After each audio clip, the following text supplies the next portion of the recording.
Hello, I am Steve Wood, and thanks for joining me on Luke 21 as we study biblical prophecy.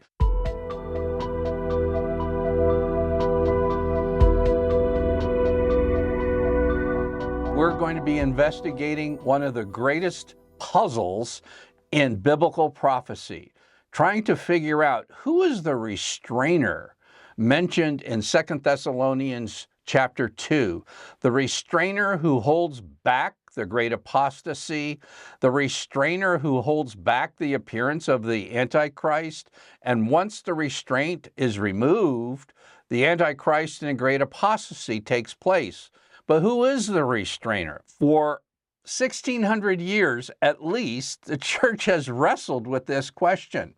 St. Augustine in The City of God, Book 20, has a great summary of biblical prophecy, and he talks about 1st and 2nd Thessalonians. But when he gets to the restrainer in 2nd Thessalonians chapter 2, he says, I frankly confess, I do not know what he means. And yet, here's the irony. We do know that the Christians, the early Christians in Thessalonica, knew who he was. Listen to me as I share with you 2 Thessalonians, just 2 verses. Verse 5, do you not remember that when I was still with you, I told you this? And you know what is restraining him now, so that he may be revealed in his time. Now, what do I believe the restrainer is? It's St. Michael the Archangel. And this isn't going to be a mystery. You should know that if you go to commentaries, you'll find a list, maybe 6 or 7 options. And most commentators would agree with St. Augustine. Well, it could be this, could be this, could be that. And there's not a real good satisfaction as far as the answer until recently. In fact, I remember hearing Al Kresta interview a great Catholic scripture scholar, Dr. Peter Williamson. And Al, knowing the history of the church and history of interpretation, said, well, you know, we just don't know who the restrainer is. And Dr. Williamson said, well, you know, I used to think that too, but there's this guy, Dr. Colin Nicole, who I think has nailed this, has actually given a picture. And I lived for probably 40 years agreeing with St. Augustine, saying, I'll never know what the restrainer is. And yet, after I read Dr. Nicole's work, everything changed. This is a copy of his book, From Hope to Despair in Thessalonica. And Dr. Nicole, this is his PhD thesis. I'm just showing it where I got this stuff. It's kind of advanced. And so what I'm going to do today, I've done this once before, but I think I've tried to distill this into a way that you can understand how and why St. Michael is the restrainer in 2 Thessalonians chapter 2. So I'm going to break this passage down, and I'll be giving you a Thessalonica passage, Thessalonians passage, and then I'll give you a Daniel passage. The key to the restrainer question is the prophet Daniel, especially chapters 10, 11, and 12. So in 2 Thessalonians 2:6, St. Paul says, and you know what is restraining him now. There's a restraint. If you go to Daniel chapter 10, verse 13 and verses 20 through 21, you'll find that the archangel Michael is assisting in restraining these powerful forces of evil over the kingdom of Persia and over the kingdom of Greece. So right away, we see in Daniel that St. Michael has a restraining power, a great restraining power.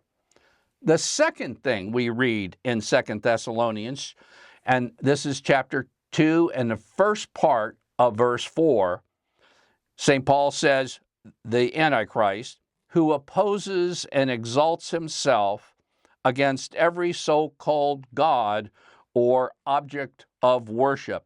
I call this the big mouth exalting himself. So somebody who's exalting himself against all forms of divinity and object of worship. You go to Daniel, chapter 11 now. And the king shall do according to his will. He shall exalt himself and magnify himself above every god, and shall speak astonishing things against the God of gods. Just remember, this is actually not complicated. A puzzle can be quite puzzling until you see a key piece and you saw how the various parts fit together. Well, what's going on here is that, remember, there was no New Testament yet.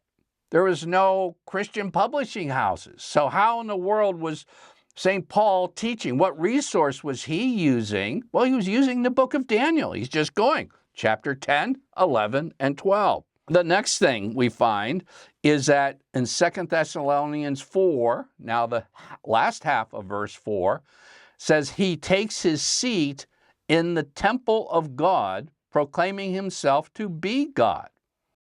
Go back to Daniel, this time chapter 11 and verse 31.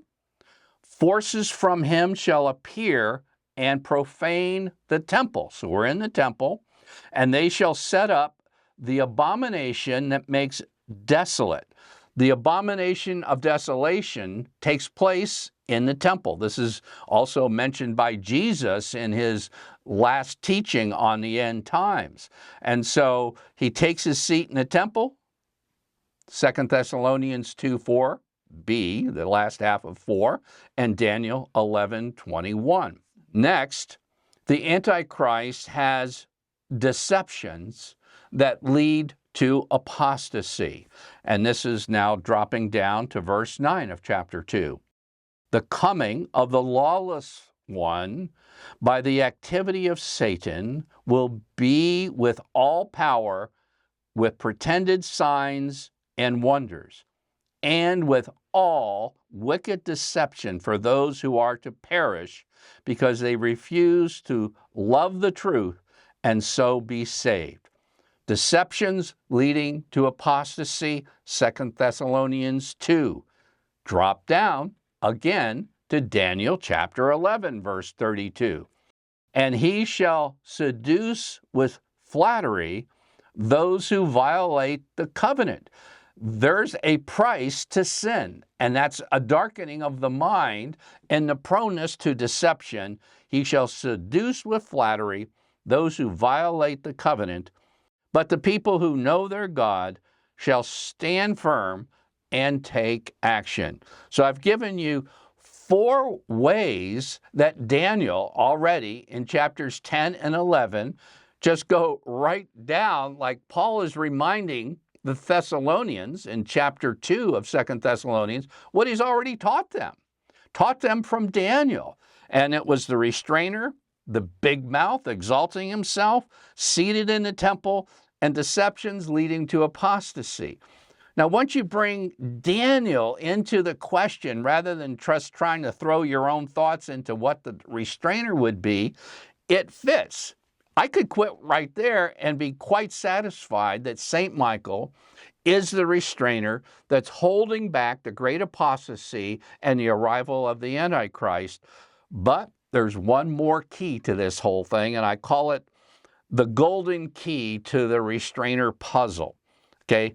And from there, I shouldn't even say this, but there we go to the next chapter in Daniel, Daniel 12, but it's not the next chapter. When the Bible was written, when Daniel was written, there were no chapter numbers. It went from the end of Daniel chapter 11, which we just ended up, and then the next paragraph began what we call today Daniel 12. It's not like a new, different, unrelated chapter. This is just a flowing argument. In fact, if you just want to kind of see this the way you have read a Hebrew or an ancient Greek manuscript, just take a little piece of white paper in your Bible and just cover up the 12 in Daniel 12, and you'll see that Daniel 11 and 12 aren't talking about A and B. It's just a continuation of A. And with Daniel 12, we come to the climatic moment in world history. If you want to know world history, Daniel will tell you the succession of world empires, the last world empire, and then you come to the climax in Daniel 12. And in Daniel 12, you only need to get through the first half of verse 1 to get the golden key to the restrainer puzzle. I'll read to you that. Daniel 12:1, the first half. At that time shall arise Michael, the great prince who is charge of your people, and there shall be a time of trouble such as never has been since there was a nation till that time. And when the RSV says that there will be a time of trouble, it literally reads be a time or day of tribulation. That's that word thlipsis for tribulation that we've already studied in Thessalonians. Now, this is a little technical. Stay with me because this is the golden key. It's worth thinking through. In chapter 12 and verse 1, the first part of it, the RSV translates the Hebrew word arise. And words in Greek and Hebrew can have different meanings depending on the context and even the author's intended meaning. And so arise can be one translation of the Hebrew verb, but it can also mean this: to stop or to cease moving, referring to inactivity or cessation of action. That's Dr. Nicole. Okay, so if you're reading 12:1 and we have all this bad stuff that's evil forces wanting to explode, but what happens? In 12:1, it can mean Daniel, the great prince, the great defender of your people, the one who can restrain the demon powers of Greece and the demon powers of Persia, will stop or cease. You go one step further here. We go from the Hebrew I just gave you to the Greek, the Old Testament Greek, the Septuagint, and the Greek verb at Daniel 12:1, the first half of the verse, means stand aside. Do you get this? What explodes to bring on the Great Tribulation? And Daniel goes on to speak about the resurrection. Those who are asleep in the death shall be raised by God. That's the second coming of Christ. Well, what brings it all on? St. Michael stands aside. And this is how Dr. Nicole summarizes this, quote, "The logic is that the eschatological tribulation could only come upon God's people if Michael, the guardian of God's people, ceased from protecting them," unquote. And then there's a second theologian, Jeffrey Weima, who is, I'll have this in the study guide to reference, but again, it's rather technical, but he has an extensive summary of why Michael is the restrainer in 2 Thessalonians 2. And this is how he interprets Daniel 12, quote, "The eschatological tribulation will come upon God's people only when Michael, the guardian of God's people, ends his protecting or restraining work," unquote. And in our next episode, we're going to investigate some of the startling implications arising from Daniel and 2 Thessalonians 2. Please join us.